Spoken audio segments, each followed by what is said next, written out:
The world was quiet under endless white. Mountains were buried in heavy ice, rivers were frozen into stone, and the seas lay still under sheets of frost. For thousands of years the earth had been caught in an age of ice. Many believed that nothing living could have survived. To the stars above, it looked like a dead world. Far away, on a silver ship hidden beyond the clouds, the alien race called the Thaler looked down on Earth. They were tall beings with smooth skin that shimmered like glass and eyes that glowed like pale silver. Long ago, they had touched Earth with life, guiding rivers, planting forests, and shaping the balance of air and water. To them, Earth was an experiment, a garden. But when the ice came, they thought their work was destroyed. Records in their archives said that mankind had been erased by the Great Cold. Now, after long ages, the Thaler returned to look again. Their ship glided through the high sky, silent as a shadow. They scanned the continents, expecting only ruins and frozen bones. A voice on the bridge said the readings showed no great cities, no power, no machines. The world was still, broken, empty. The council aboard nodded. They prepared to wake the planet once more, to stir the land back into green. But hidden under mountains of snow, in places where hot water rose from the earth, humans still lived. Their numbers were small, their homes simple, but their spirits strong. In caves warmed by fire, in valleys where the sun still touched, they had endured. They hunted with spears carved from stone, fished in icy rivers, and learned to live as families bound close together. In one such valley lived a boy who would grow into a leader. His name was Tamash. His people told stories around the fire of the old times, when the sky was open and the earth was warm. They said the world had been taken by the cold as punishment, but the spirits would one day return the sun. Tamash listened with sharp eyes, and though young, he dreamed of walking on lands beyond the ice. He often climbed to the ridge above the valley to stare at the frozen horizon. The cold winds cut his skin, but his heart burned with questions. On a night when the stars shone bright above the peaks, Tamash saw something strange. A light, brighter than any star, moved across the sky. It did not fall like a shooting stone but slid slowly, like a lantern carried by a giant hand. The elders whispered of omens, but Tamash felt something different. His chest filled with wonder and unease. The Thaler ship was preparing its work. Deep engines hummed, ready to send warmth back into the world. Their plan was to break the chains of ice, to release rivers, and to bring life once more. They believed they were alone, caretakers of a lost garden. Not one of them imagined that small fires still burned in hidden valleys, that voices still rose in song, that hands still shaped tools. As the first beams of energy spread from orbit, the edges of glaciers began to crack. Snow melted from dark stones. Water dripped into frozen caves. Far below, humans awoke to the sound of rivers breaking free. For them, it was a miracle. For the Thaler, it was only the start of restoration. But soon, faint signals touched their instruments. The ship's watchers frowned. They detected strange heat sources, not from nature, but from fire. They heard faint echoes of sound, like beating drums. Confusion spread among the crew. According to the records, no voices should remain. Yet here was life, fragile but steady, refusing to die. Tamash felt the change in the air. The winds were softer. The frozen streams near his village began to flow. Birds returned to the sky, and the silence of the valley broke with the sound of running water. The elders said it was the promise of the spirits fulfilled. Tamash thought of the light he had seen in the heavens. Perhaps the spirits were not only in the clouds. Perhaps they were coming down to the earth itself. The Thaler Council gathered in their chamber. Their leader, tall and calm, spoke in a voice like a soft bell. They had found humans alive, though scattered and few. Against every belief, humanity had endured the long silence of the ice. This discovery shook them more than the revival of the planet. If mankind had survived so long without guidance, what else could they endure? On the ground, Tomasz prepared himself. He felt in his bones that the world was about to change. The fires of his people, once so small against the endless snow, now seemed like the first sparks of something greater. Above, unseen, the watchers from the stars were ready to test the planet once again. Neither side yet knew that their paths were about to cross, and that the silence of ages was finally ending. The world began to change. Where ice had ruled for endless years, water now flowed again. Great rivers cracked through their frozen prisons, spilling into valleys that had been silent for centuries. Trees long buried under snow lifted their broken arms toward the sun as the warmth spread across the land. The air smelled different, alive, as if the planet itself had taken a deep breath after a long sleep. High above, the Thaler ship continued its work. They sent beams of controlled energy into the surface, awakening seeds that had slept under the frost. The ocean stirred as frozen waves melted into restless waters. The aliens moved with careful precision, believing they were reviving a lost garden. None of them knew that humanity was watching the miracle from below. In the mountain valley, Tomasz and his people stared in wonder. The streams that had once frozen solid now danced with rushing water. Children laughed as they dipped their hands into the cold but living flow. Hunters returned with stories of animals not seen for generations, stepping cautiously into the new warmth. Birds filled the sky, painting it with wings. For a people who had only known hardship, this felt like a gift from the heavens. The elders gathered the tribe around the fire. They declared the return of the sun spirits. Offerings of food and carved stones were placed near the flowing river in thanks. Tomasz listened, but he could not forget the bright light he had seen moving across the sky. He wondered if the spirits the elders spoke of were not figures of smoke and dream, but beings of flesh and thought, like himself. Curiosity grew stronger in him each day. He climbed to the ridge again and again, staring at the heavens. At times he thought he saw faint glimmers that moved where no star should move. His heart beat with a strange mix of fear and hope. On the ship, the Thaler scientists studied their screens. Strange patterns had appeared, signals too ordered to belong to nature. They traced the warmth of campfires, the rhythm of drums, the movement of small groups across the land. At first, they thought it was a mistake.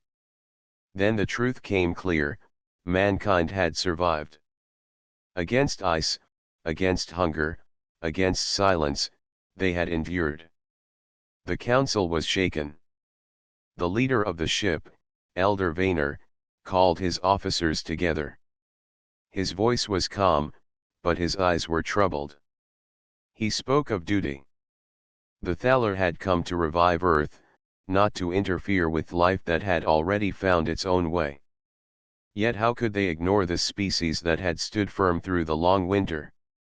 Some argued that humans were too fragile, too primitive, and would only destroy themselves again. Others said that survival itself was proof of strength, that perhaps mankind deserved more than quiet dismissal. While the aliens debated, Tomasz's tribe prepared for change. The warmth had brought both gifts and dangers. Ice melted from the cliffs, sending floods rushing through the valleys.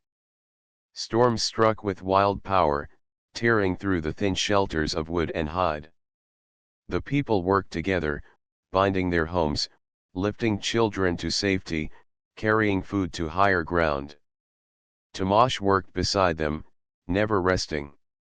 His hands bled, but he did not stop.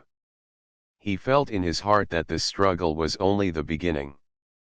One evening, as the sky burned red with the setting sun, Tomasz saw it again. A shining craft drifted low across the horizon, its surface glowing like molten stone. This was no star, no spirit, no dream. He knew then that others were here. He wanted to see them with his own eyes. He spoke to the elders, but they were afraid. They said the people must not seek the gods, only honor them from afar. They warned that questions could bring ruin. But Tomasz could not stay still. He gathered a few young hunters who shared his hunger for truth. They prepared simple packs of food, spears for protection, and ropes made from twisted hide. Together they set out to follow the light in the sky. The journey was harsh. They crossed rivers swollen with melted ice, climbed cliffs slick with water, and walked through forests waking from sleep. Along the way, they saw signs of the New World, flowers blooming from black soil, herds of animals moving into lands long empty, and lakes freed from frozen cages. Each sight filled them with courage. In the distance, they finally saw it. On a plain once buried in frost stood a shape unlike anything they had known. It was vast and shining, resting on legs of silver. Lights pulsed along its sides. Tomasz and his companions stopped, their breath caught between awe and fear. This was no spirit's shadow. This was real. Something alive, something greater than stone or fire. Above them, the Thaler crew noticed movement on their scanners. Small shapes approaching. They expected beasts or wandering animals, but what they saw made their voices still. Humans. Not broken, not fading. Walking forward with steady steps. In that moment, both sides felt the same shock. The Thaler had returned to a planet they thought dead. Tomasz had set foot on a path he could not turn from. The awakening of Earth had revealed not only rivers and forests, but also the truth that two worlds were about to meet. The plain was wide and open, its soil dark and wet from melting ice. Tomasz and his small group of hunters stood at the edge of the forest, their eyes fixed on the strange shape before them. The shining craft rested on the ground like a mountain of silver. It hummed softly, and faint lights glowed across its smooth skin. Nothing in their stories, nothing in their hunts, nothing in their dreams had prepared them for this. One of the hunters, a tall youth named Ryan, gripped his spear tightly. His voice trembled as he whispered that they should turn back. He feared they were walking into the home of angry gods. But Tomasz's gaze never left the craft. His heart pounded, yet he felt pulled forward. If these were gods, then they had returned to the earth. If they were not, then the truth still needed to be known. The group moved slowly across the plain. Every step felt heavy with the weight of unseen eyes. When they drew close, a part of the craft opened with a hiss, and a ramp extended down to the soil. The hunters froze. From the opening stepped figures unlike any they had ever seen. The Thaler emerged with caution. Their tall bodies glimmered faintly in the fading light. Their smooth skin caught the colors of the sky, and their silver eyes glowed softly. They wore long garments that shifted with each movement, and in their hands were small tools that blinked with light. They looked both fragile and powerful, like beings made of air and stone at once. Tomasz felt his breath catch. These were not shadows or spirits. They were living beings, real as the earth under his feet. The aliens stopped a short distance away, their heads tilted as they studied the humans. Both groups stood in silence, each uncertain what the other would do. At last, one of the Thaler raised a hand, palm open. The gesture was slow and careful. Tomasz felt it was not a threat, but a greeting. He stepped forward, his spear lowered. He placed his hand against his chest, then lifted it outward, copying the gesture in his own way. The Thaler murmured among themselves, their voices calm and strange, like flowing water. Though Tomasz could not understand their words, he felt no danger in their tone. He bent down and drew a shape in the wet soil, a circle for the sun, lines for the rivers, a small mark for his people. Then he tapped his chest and said his name. Tomasz. The aliens watched closely. One of them crouched and drew a mark beside his, a symbol strange and curling. Then the alien touched his chest and spoke a single sound, Vainer. The sound was soft, yet strong, and it echoed in Tomasz's mind. The hunters behind Tomasz gasped. They had never seen a stranger draw signs with meaning, never heard a name that came from beyond their people. For the first time, they understood these beings were not gods but travelers, strangers from far away. The first barrier was broken. Through drawings in the soil, through hand signs and patient gestures, the two sides began to share simple ideas. Tomasz pointed to the sky, then to the craft. The alien Vainer nodded and drew a star in the soil, then many stars, and circled one of them far from Earth. Tomasz understood. They came from the sky, from beyond the stars. Hours passed as the two groups exchanged simple symbols. The hunters slowly lowered their fear. They saw that the strangers bled red when a sharp stone cut one of their hands. They saw that the strangers needed air, needed water, needed rest. Gods did not bleed, gods did not thirst. These were beings of flesh, not spirits of smoke. Yet with every sign shared, a question grew inside Tomasz. Why had they come now?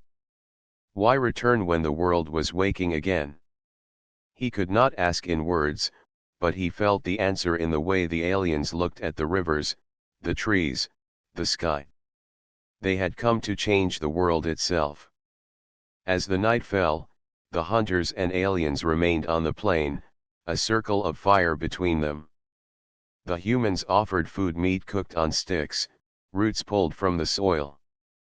The aliens tasted carefully, then offered strange fruits carried from their ship. For a moment, they were simply two groups of living beings, sharing warmth in the cold night. But inside the alien ship, worry spread. Messages flew between the crew. Humanity was alive, strong enough to endure the Ice Age. This was not in the records. This was not what they had prepared for. Some feared humans would grow and rise in dangerous ways. Others argued that such strength was proof of greatness. For Tomasz, the night changed everything.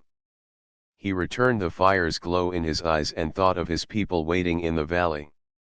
The world was larger than he had ever known. If these beings could come from the stars, then perhaps his people could one day walk among the stars too. When dawn came, the two groups parted with cautious respect. Tomasz promised with a gesture to return, and the alien Vainer mirrored the promise. The plain between them was no longer just soil.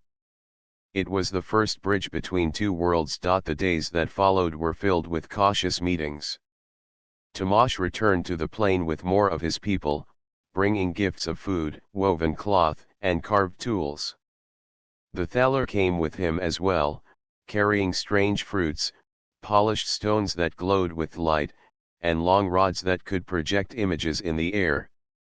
Around the fires, humans and aliens studied one another, their hands moving in signs, their eyes searching for meaning. It was a slow dance of trust. The hunters who had once feared the silver beings now began to watch them with wonder. They saw how the Thaler moved with grace, how their eyes reflected the stars, how they carried knowledge beyond imagining. The humans felt both small and proud. Small, because the strangers were powerful. Proud, because they had survived without such power. Tomasz became the bridge. He learned quickly, picking up gestures and sounds, copying marks with steady hands. He drew the sun, the moon, the rivers, and pointed to the sky. The alien Vainer answered with shapes of stars, circles for planets, and lines that stretched like paths across the heavens. Tomasz realized that the sky itself was a road for them, and Earth was only one stop along it. But not all hearts were open.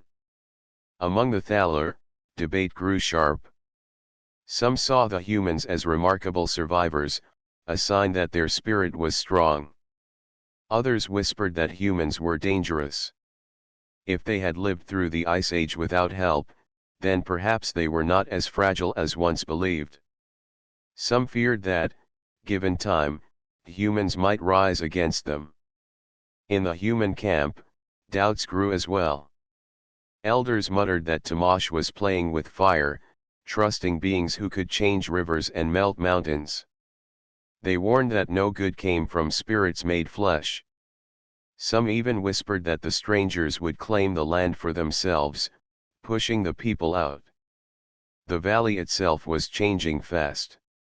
The melting ice brought rushing rivers and heavy storms. Trees spread their roots into the dark soil, while animals returned in herds. The land was alive again, but unstable. Floods struck the villages, tearing down shelters and washing away food stores. In those moments, the Thaler helped, lifting stones with strange devices, sealing cracks in walls with tools of heat and light. To the villagers, this was a marvel. To the elders, it was a warning.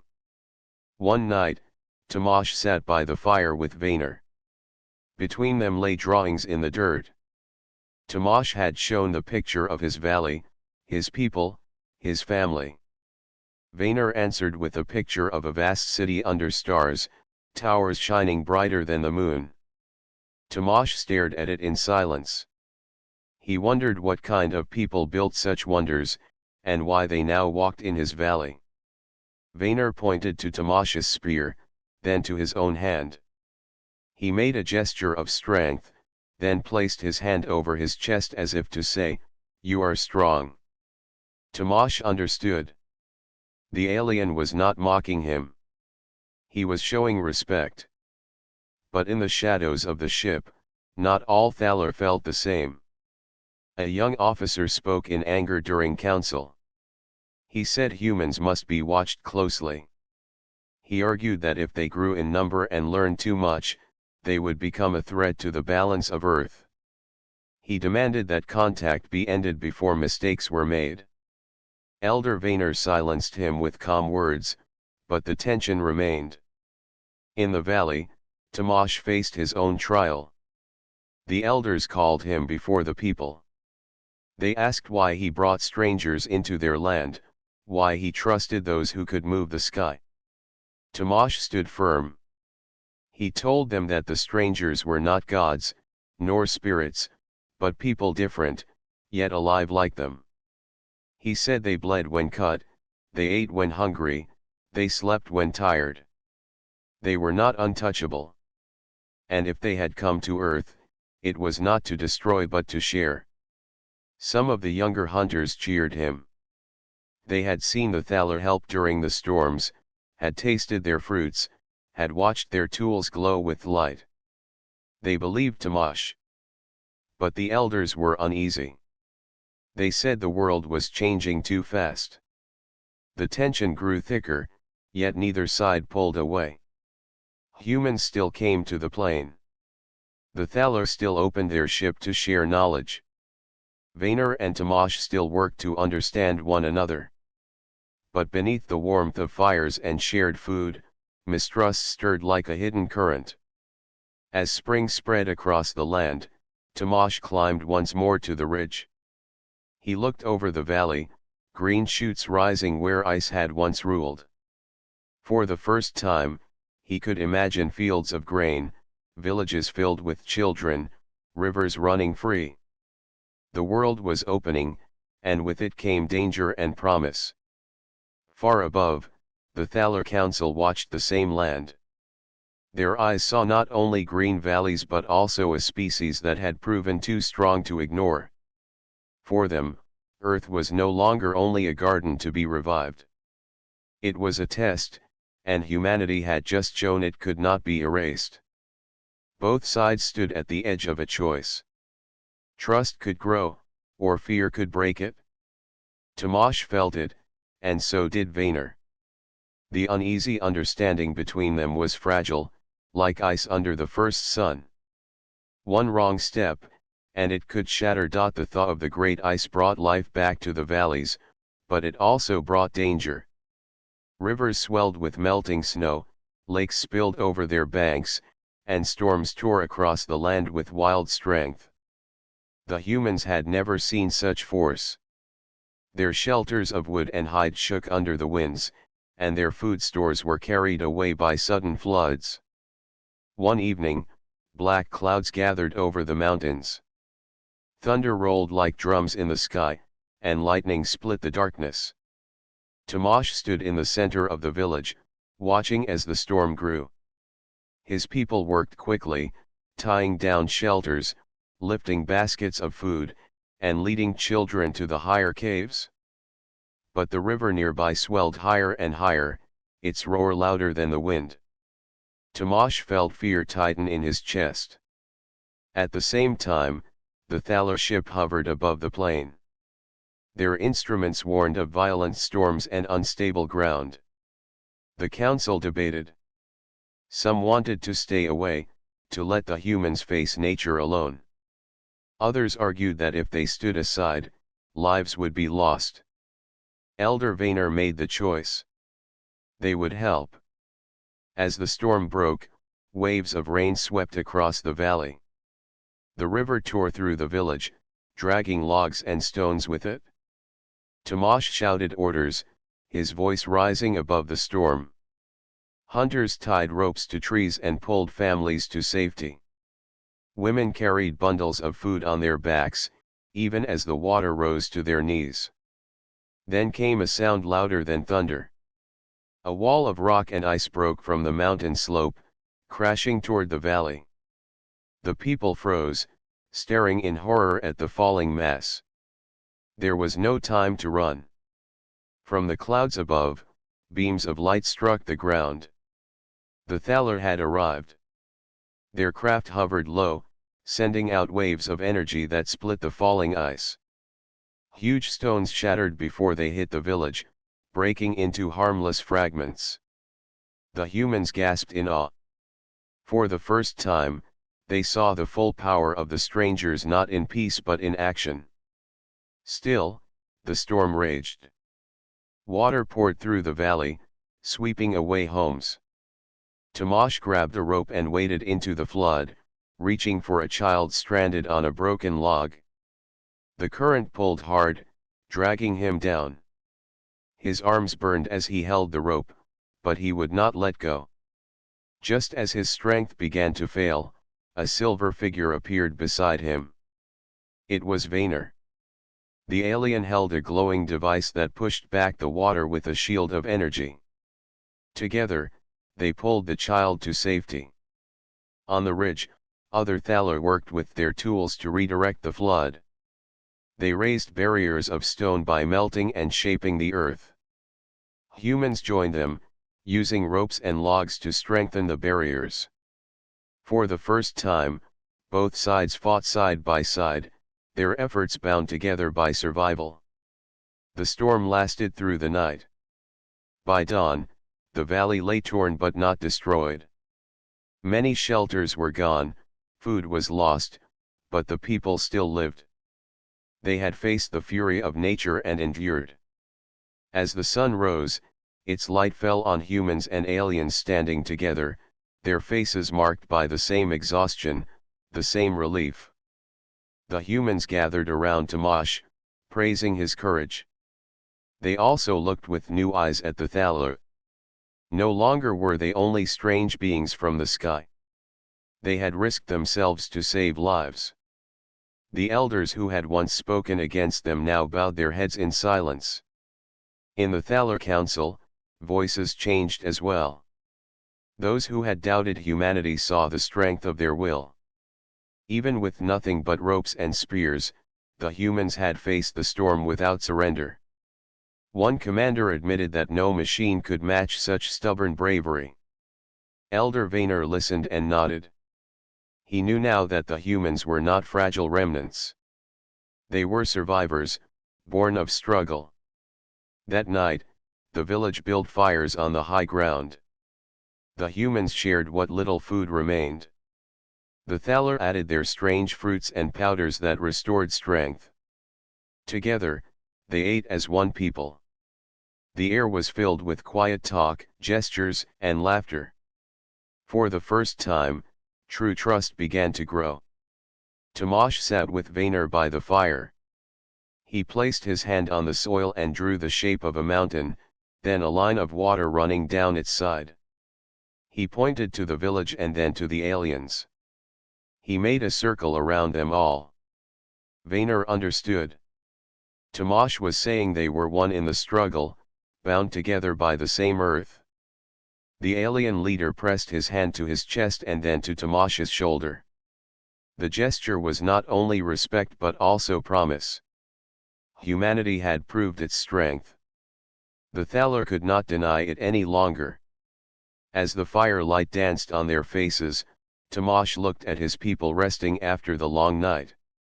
He thought of the storms that would still come, of the changes in the land, of the challenges yet to rise. But he also thought of the strangers who had stood with them, and the bond that had begun in the heart of the flood.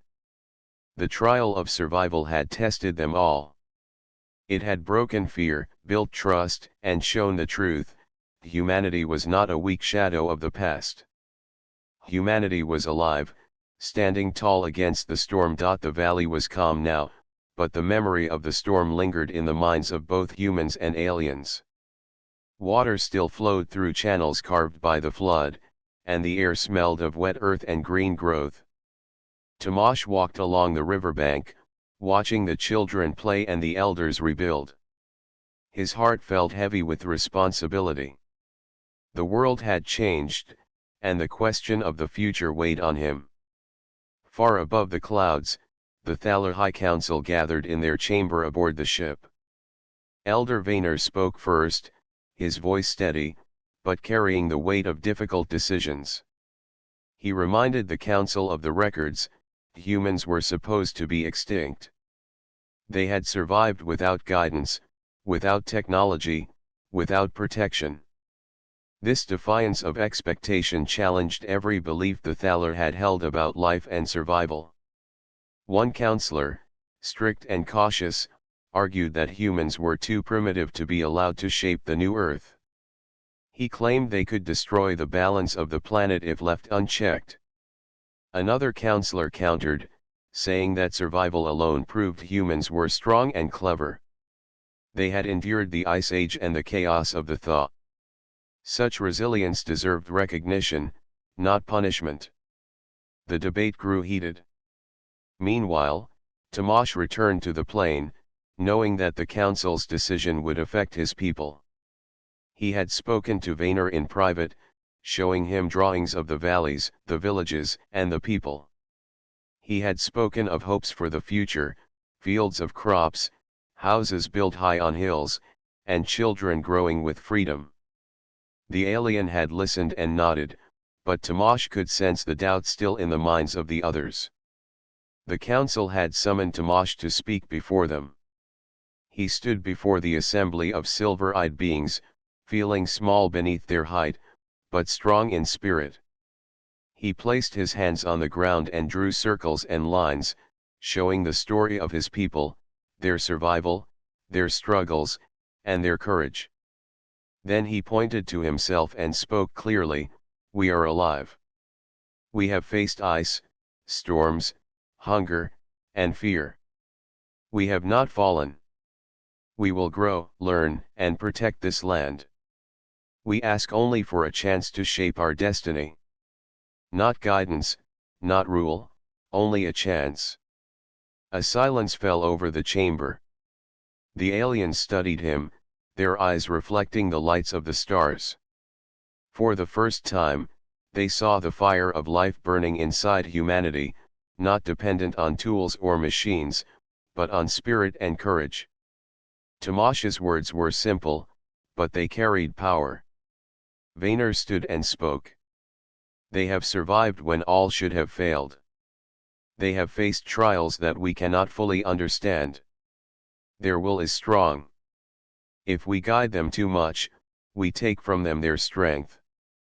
If we leave them alone, they may rise beyond even our expectations. A counselor shook his head. They are weak. They will face hardship and fail without our protection. How can we risk the planet, knowing what they might do? Tamash took a deep breath. He lifted his hand toward the sky and then swept it to the land below. He drew lines with his finger in the soil, showing rivers, forests, and mountains. He placed a small circle at the center, representing his people. We are not weak. We have endured without guidance for generations. We will continue to endure. Do not deny us the right to stand on our own. The chamber was still. The counselors whispered among themselves, but their voices were quiet, unsure. Vainer looked at Tamash and saw not a boy, but the spirit of a species that refused to be erased. The choice was clear. Respect or control. Observation or interference. Finally, the leader of the council spoke. We will not rule them. We will not take from them their future. Earth will be theirs to shape, as it was meant to be. We will guide only when asked. We will watch, but not interfere. The humans have earned the right to stand for themselves. Tamash lowered his hand, feeling a weight lift from his shoulders. He bowed slightly, not in submission, but in gratitude. The council nodded back, acknowledging his words and the spirit they represented. Back in the valley, the people worked together with the Thaler to repair the villages, but now with a new understanding. The aliens no longer acted as rulers or teachers, but as partners, helping only when asked. Tamash spoke to his people, telling them of the council's decision. The elders were proud, and the younger hunters cheered. For the first time in centuries, humanity felt free to shape its own destiny. The storms would still come. The rivers would rise. Challenges would appear. But now the people of the valley faced the future with courage, knowing they were not alone, yet they were masters of their own path. That night, Tamash stood on the ridge, looking out over the green valley. The stars twinkled above, and he imagined the path beyond them, the vastness of the universe that had sent the Thaler to Earth. He knew that humans had been tested and had passed. Their time of survival had proven that they could endure anything. The choice had been made. Humanity would stand on its own. The Thaler would watch and guide only when needed. The bond between species had been formed in trust, in courage, and in respect. Tamash smiled, feeling the weight of the world and the hope of the future at the same time. Humanity had survived the Ice Age. Humanity had survived the storms. And now, humanity would stand tall in a world renewed. The valley was quiet under a clear sky. Rivers ran freely through the green fields, and the air smelled of growth and warmth. The villages, once battered by storms, were rebuilt stronger than before. Humans moved with purpose, carrying food, tending to children, and repairing shelters. The trials of the Thaw were behind them, and a new age was beginning. Tamash walked along the riverbank, watching the water flow over smooth stones. He thought of the storms, the floods, and the challenges they had survived. But he also thought of the silver-eyed beings who had come from the stars. The Thaler had not ruled over them. They had not imposed their power. Instead, they had watched, helped when asked, and allowed humanity to prove its strength. Tamash felt pride swell in his chest. Above, the Thaler ship hovered silently. Their craft had grown familiar to the humans, no longer a symbol of fear but of partnership. The aliens studied the valley with careful eyes. They observed the children playing by the river, the hunters preparing for future expeditions, and the elders teaching lessons from the past. They saw a species capable of endurance, courage, and wisdom. Elder Vaynor approached Tomash on the plain. "Your people have done well," he said. "They have survived what few could endure. They have learned to trust, to act, and to grow." Tomash nodded. "We have survived because we had to," he said. "And now, we can choose our own path. We can grow, learn, and shape this world ourselves." Vaynor smiled softly. "That is why we came. Not to rule, but to witness. Not to guide every step, but to leave room for your strength to show." He gestured to the sky, where the sun reflected off the ship's silver surface. "The future of your people is in your hands. We will remain near, but Earth is yours." The humans and aliens spent the day together, sharing knowledge in simple ways. The Thaler showed how to make clean water from streams and rivers, how to observe the stars for patterns, and how to prepare certain plants for better nutrition. They did not give tools or machines that could control the land. They taught only what would help humans grow while still learning from the world itself. Children ran between humans and Thaler, asking questions, laughing, and learning quickly. Tomash watched them and realized that the future of his people would be brighter than he had ever imagined. This new generation would know both the earth and the stars, both struggle and trust, both survival and freedom. As the sun began to set, the Thaler prepared to leave orbit. Their ship slowly lifted into the sky, its silver body reflecting the orange and pink of the evening light. Humans gathered on the plains and hills, watching as their silent partners rose higher and higher. The craft became a small dot against the stars, and then it was gone. For a long time, Tomash stood still, feeling the wind on his face. He thought of the journey his people had traveled, through ice, through storms, through fear and uncertainty. They had endured everything nature and fate had thrown at them. They had faced beings from the stars and proved themselves worthy of freedom. In the days that followed, life in the valley continued to grow. Crops were planted in rich soil, small structures were built stronger, and the people began to explore the surrounding forests and rivers. Tomash led hunting parties and taught young hunters how to observe, plan, and act with care. He also taught them courage, the kind that could face storms, strangers, and unknown dangers. The elders told stories of the Thaler, of the storms, and of the floods. They praised Tomash for his leadership and praised the people for their bravery. Children listened wide-eyed, knowing that survival was not only about strength but about heart, courage, and unity. Months passed, and the valley grew more vibrant. Birds returned in larger numbers, animals multiplied, and flowers carpeted the ground in bright colors. Rivers fed the soil, and the sun warmed the people as it had long ago. The memory of ice and storms became lessons, not fear. Humanity had faced the worst and prevailed. Tomash climbed the ridge one morning, looking over the valley with a smile. The wind carried the sound of laughter, the rushing of rivers, and the distant calls of animals.